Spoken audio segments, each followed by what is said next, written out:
this is frustrating.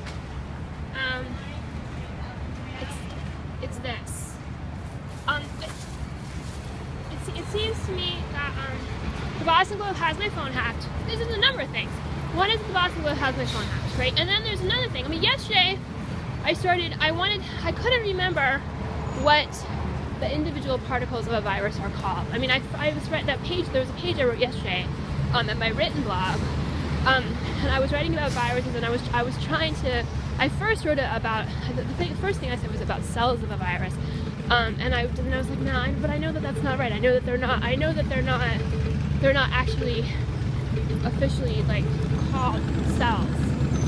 So I was trying to find something that I could use for the terms for the page that I was trying to write yesterday. And I went with capsids, but reading about viruses sort of started me paying attention to some other types of things. And what was it? It was okay. Let's see if I can remember what it was that I went through. The great thing about the internet is that you really can just kind of go from one thing to another and instantly find information. I mean, it's really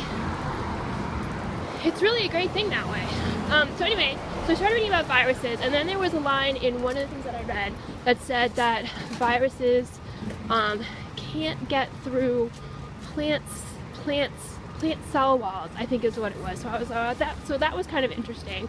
And then that immediately made me think of, all right, well, does that mean that cellulose, things that make up plant structures could do something to prevent people from getting viruses? So I read it, and then in fact there was an article that kind of talked about that, and then somehow I ended up reading about biomimicry, and then it occurred to me that would be sort of an interesting thing to read about in terms of architecture. And so I typed in biomimicry architecture, and there's a building in Zimbabwe that is very energy efficient because it involves principles of biomimicry. And I think it has something to do with how termites build their homes, right? So the whole building is cooled according to a system that is based on biomimicry, which I thought was really, really interesting. But I thought, well, I can read more about this later, so I left it there. And then, I mean, there's all sorts of things that biomimicry can be applied to. I started reading about, and I just sort of brought up a page about, just from a search result of biomimicry computer software, and I just kind of left it there. Because I'm interested in those things, and that's the thing, right? I mean, that's, again, sort of a core problem with the conglomerate is just sexism, basic sexism. I'm from Vermont, so people are a lot more interested in stuff like, basically kind of, the whole state is just kind of has this much more awareness about recycling and things in the environment and stuff like that, just kind of on a general level. I mean, pretty much everybody has a recycling bin. When I first got to Boston, I was really kind of shocked at how much recycling they don't do. I mean, it's amazing how many things you just throw out. I mean, pretty much everywhere in Vermont. Literally everybody has a recycling bin. It's out there with their trash can.